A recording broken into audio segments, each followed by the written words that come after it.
This is our news, the weekend edition. And on the broadcast tonight, the Prime Minister gives an update on hurricane recovery efforts. Plus, the acting Commodore of the Royal Bahamas Defense Force talks security on those storm-ravaged islands.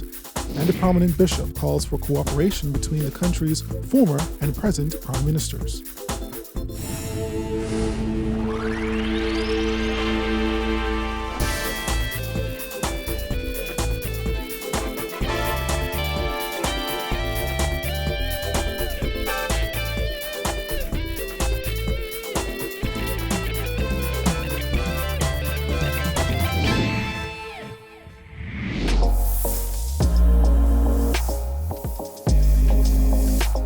Our news is brought to you by Alive. Good evening, I'm Andrew Knowles, and thanks so much for joining us. Topping news tonight, as the recovery and reconstruction from Hurricane Dorian continues, Prime Minister Dr. Hubert MINNIS providing an update this afternoon on the progress of government's temporary housing development and bringing some sense of normalcy on those storm-ravaged islands. And with the cleanup progressing and government services now being re-established, he says the road to restoring the island's communities and economies are well underway. Temporary housing for displaced ABACO residents will soon be made available. Prime Minister Dr. Hubert MINNIS revealed Sunday the first shipment of 40 dome structures is scheduled to arrive in mid-November.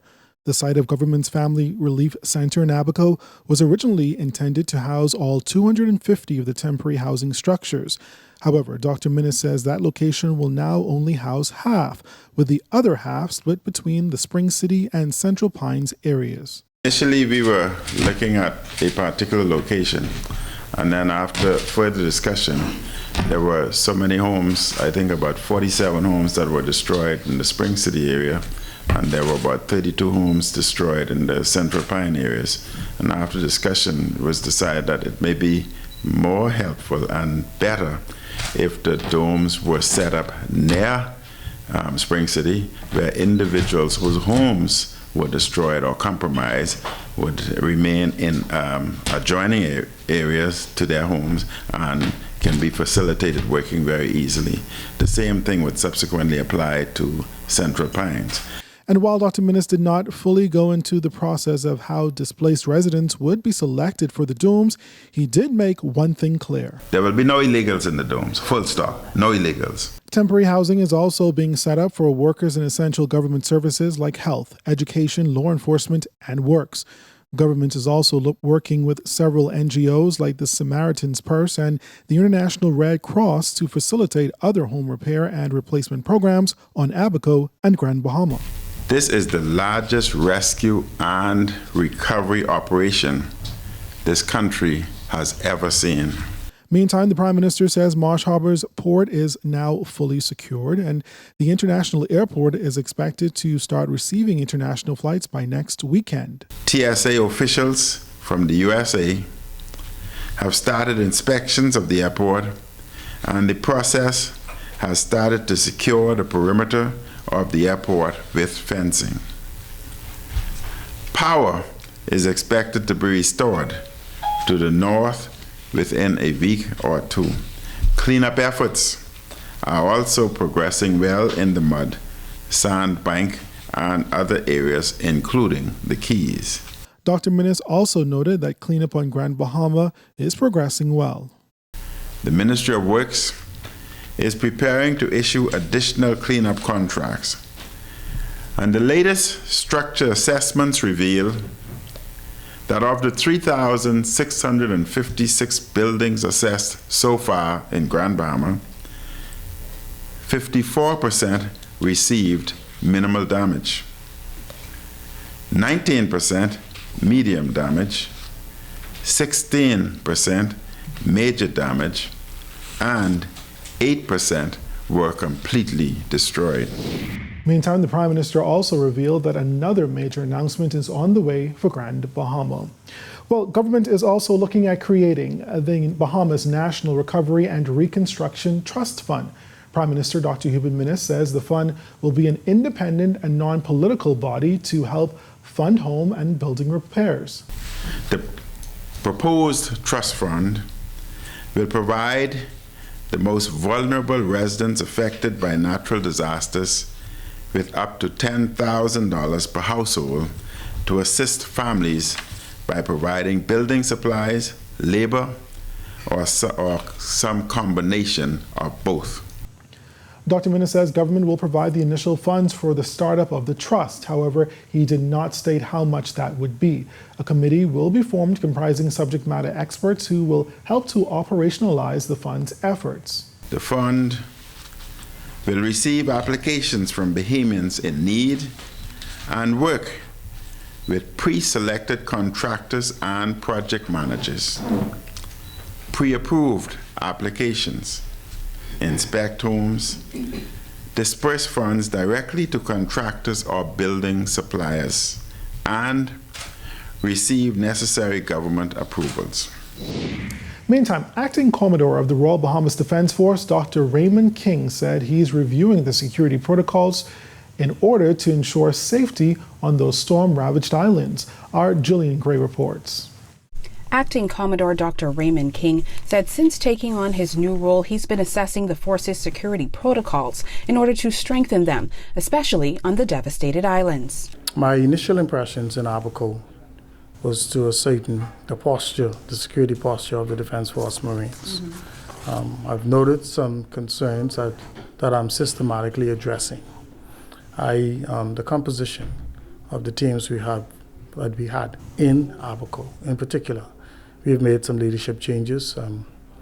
We're changing the composition of the team itself so we could strengthen it. King, who has been in the role for under a month, was appointed after Commodore Tellis Bathel was forced to take 3 months vacation. King said the RBDF's role in the wake of Hurricane Dorian is critical, and they've been working with all agencies to ensure safety for residents. In terms of recovery, the Marines in ABACO as well as Grand Bahama are assisting with the recovery process. The sanitation of those areas adversely affected.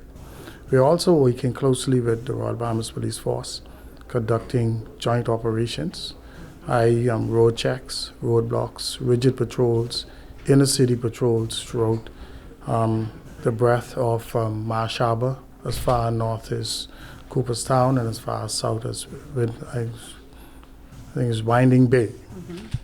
We're also working closely with the Immigration Department, where we've conducted joint patrols and joint raids along with those entities. The acting commodore added they've also posted officers on the Abaco Keys to maintain law and order.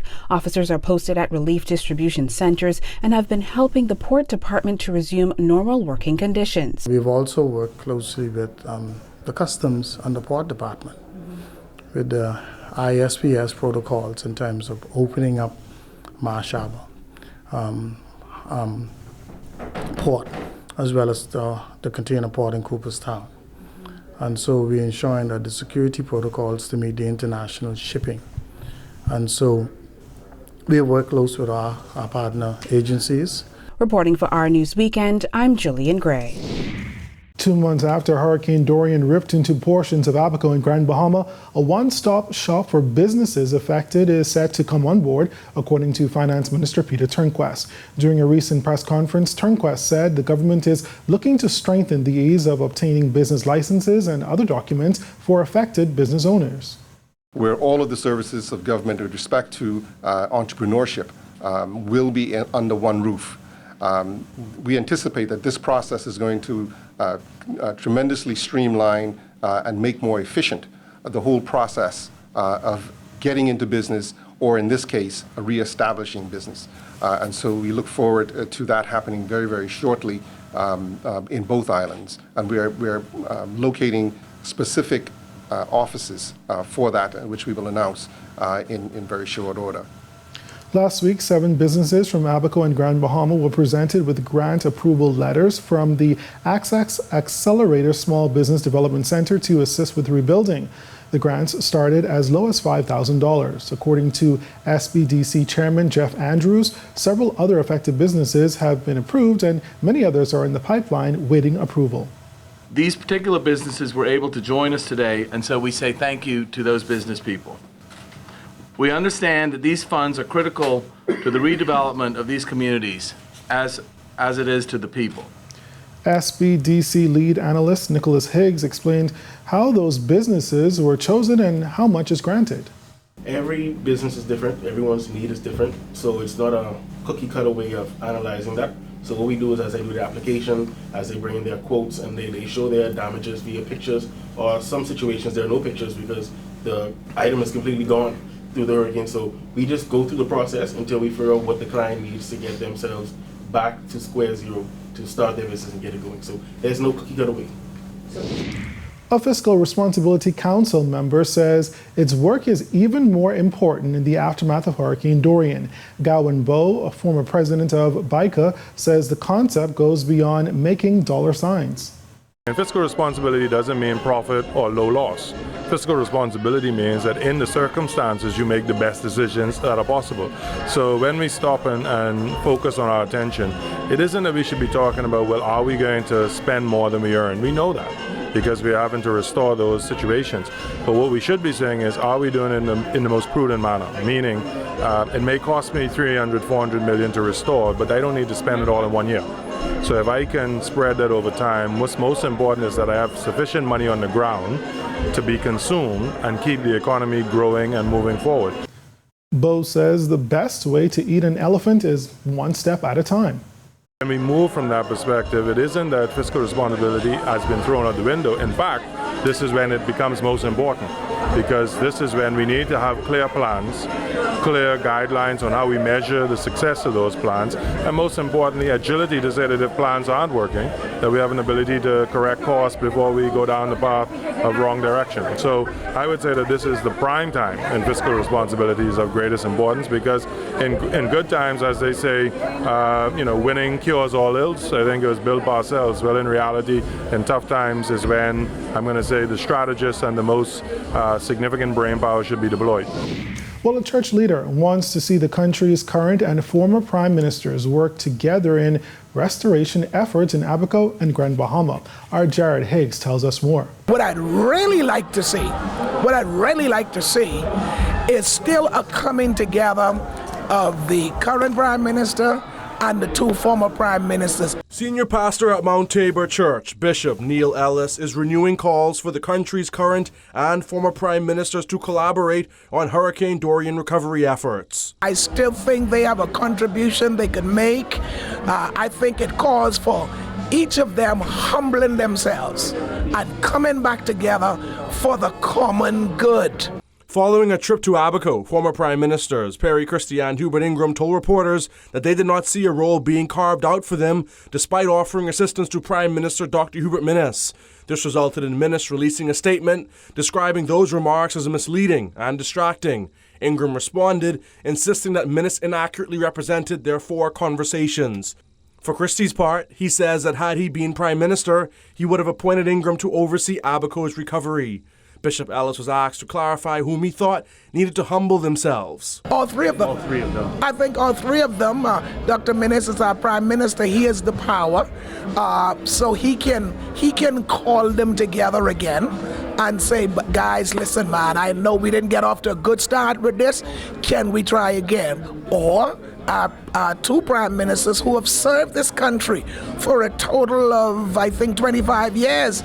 They could have enough humility and go back to the prime minister and say, listen, we all said some things we regret, but for the common good, for the good of the upbuilding of our country, why don't we come together and let us see how we can make a meaningful contribution to strengthen what's in place already and to help bring about a greater degree of restoration. On a positive note, Ellis says he has seen other people come together like never before.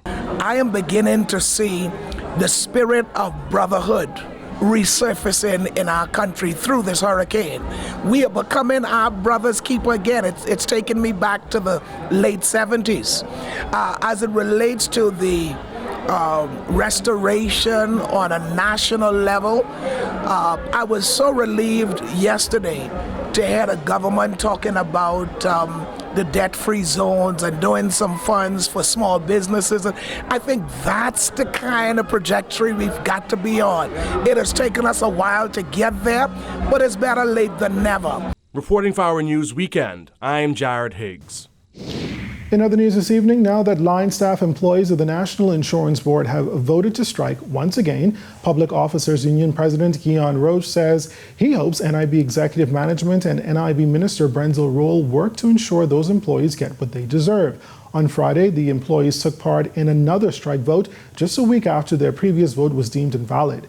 Employees in Nassau voted overwhelmingly in favor of strike action, with 229 yes and 1 no vote. Roach said it's a matter of respect. But it goes back to frustration, intimidation, and a bit of bullying. But you know, we fought it. We took the matter to the courts, and we got the resolution that we wanted. And from the crime beat, one man is in hospital following a stabbing here in the capital overnight. The man was at a business establishment on Wolf Road and Market Street around 2 this morning when he got into an altercation with another male who stabbed him with a sharp object. He was taken to hospital where at last report he was listed in critical but stable condition. Police investigations continue. Tourism officials seeking nominations for the best and brightest in the industry. That story and more when our news, the Weekend Edition, returns.